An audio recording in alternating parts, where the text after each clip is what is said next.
വല്ലാത്തൊരു സങ്കടം തന്നെ നമുക്ക്. 17 വർഷമായി വാപ്പ മരണം. ഇന്നേ വരെ വാപ്പാക്കൊരു യാസീൻ പോലും ഓതാൻ കഴിഞ്ഞിട്ട്.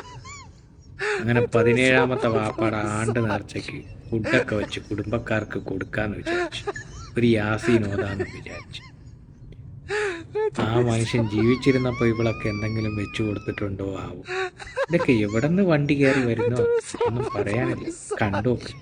ഇന്ന് എന്റെ വാപ്പാടെ ആണ്ടാണ്. 17 വർഷമായി വാപ്പ മരിച്ചിട്ട്. അപ്പൊ ഇന്നത്തെ ദിവസം ആണ്ടായോണ്ട് തന്നെ ഞാൻ വിചാരിച്ചു എന്തെങ്കിലും പാത്തിയ പങ്കുവല്ല എന്തെങ്കിലും ഫുഡ് ഉണ്ടാക്കാന്ന് വിചാരിച്ചു. ഞങ്ങൾ വാപ്പാടെ ആദ്യത്തെ ആണ്ടിന് ശേഷം ഇതുവരെ ഞങ്ങൾ മക്കള് 3 പേരും കൂടെ ഇരുന്ന് ഒരു യാസീൻ പോലും ഓതാൻ പറ്റിയിട്ടില്ല. ഞങ്ങൾ മൂന്ന് സ്ഥലത്തൊക്കെ ആയിരിക്കും. ഇന്നും ഞാൻ ഇവിടെയും അവർ രണ്ടുപേരും നാട്ടിലും ആണ്. അപ്പൊ ഞാൻ വിചാരിച്ചു യാസീനൊക്കെ ഓതി എന്തെങ്കിലും ഫുഡ് ഉണ്ടാക്കിയിട്ട് റൂംമേറ്റ്സിനൊക്കെ കൊടുത്ത് കഴിക്കാന്ന്. അത് നന്നായി. ബാപ്പ മരിച്ചിട്ട് അത് ആണ്ടാക്കുന്നത് റീൽസ് ഇട്ടത് നന്നായി. അതേതായാലും അതിലേക്ക് കിട്ടുമല്ലോ.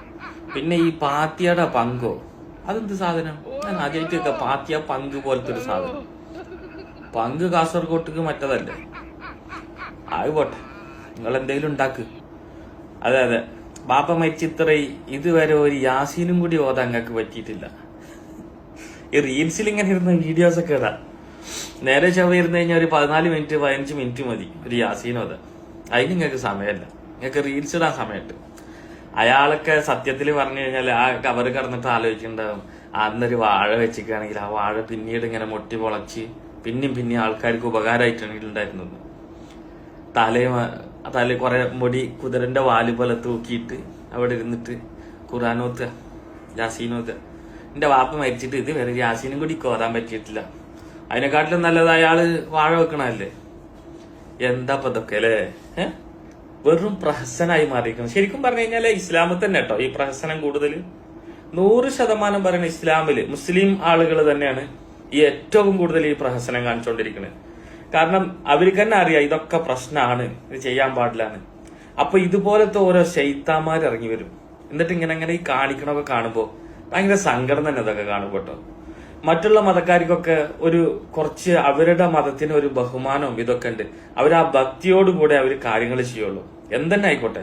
ഈ അച്ഛൻ മരിച്ചത്, അല്ലെങ്കിൽ വാപ്പ മരിച്ചത്, അതിന്റെ അവിടെ പോയി നിന്നിട്ട് കരയണ വീഡിയോ, ഇതൊക്കെ മുസ്ലിംസേ ചെയ്യുള്ളൂ. മുസ്ലിം പറഞ്ഞ പേരിലിട്ടോ ഇതുപോലത്തെ സാധനങ്ങള്. എന്റെ പൊന്ന് തത്തങ്ങൾക്കൊക്കെ എന്തിന്റെ കേടാ?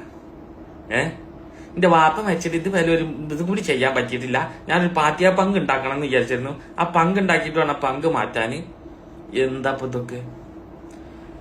നിങ്ങൾ ഏത് ഭാഗത്തിരുന്നാലും ഇല്ലേ, നമ്മുടെ കുടുംബത്തില് നമ്മുടെ ഒന്ന് മരിച്ചാല് അത് അർദ്ധരാത്രിയിലാണെങ്കിലും ഇരുന്ന് അതിന് ഓതിയിട്ടും പ്രാർത്ഥിച്ചിട്ടും ദുആ ചെയ്തിട്ടും ഈ വെള്ളിയാഴ്ചകളും വ്യാഴാഴ്ചകളും ഒക്കെ ഒരു പ്രത്യേക ഒരു ശ്രേഷ്ഠതയുള്ള ദിവസങ്ങളാണ്.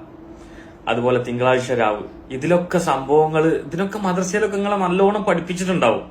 ഈ മരിച്ചുപോയവർക്ക് വേണ്ടി ദുആ ചെയ്യണേ, അവർക്ക് വേണ്ടിയിട്ട് അത് അവർ ആഗ്രഹിക്കുന്നുണ്ട് എന്നൊക്കെ. നിങ്ങൾക്ക് വീഡിയോസിൽ ഇരുന്നിട്ട് എന്തെങ്കിലും ചെയ്യണം എന്നുള്ളതാണ്. എന്നിട്ട് പാത്തിയ പങ്ക് പോലത്തെ സാധനം ഒരു യാസീൻ പോലും എന്റെ വാപ്പാക്ക് ഓതാൻ പറ്റില്ല. അയാൾ വാഴ വെച്ചിട്ടുണ്ടെങ്കിൽ ആൾക്ക് ഗുണം കിട്ടിയായിരുന്നു. എവിടുന്ന് വരുന്നടാ ഇതൊക്കെ? വല്ലാത്ത ഒരു ഐറ്റംസ്.